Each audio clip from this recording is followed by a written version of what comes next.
Placed half a banana inside the cup plus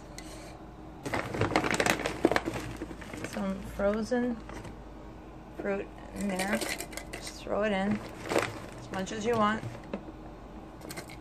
Then I take a teaspoon of chia seeds, sprinkle it in there. After you place the fruit and chia seeds in, that's when I put the water, pour the water in there halfway,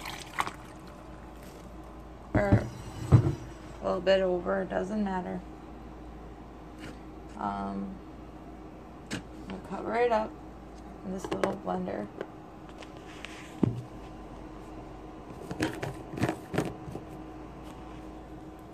Once you have it inside the cup, tight and well, take it over into a mixer and mix it up.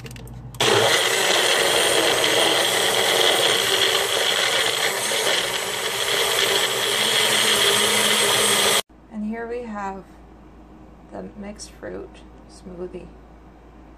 Enjoy. Have a good day.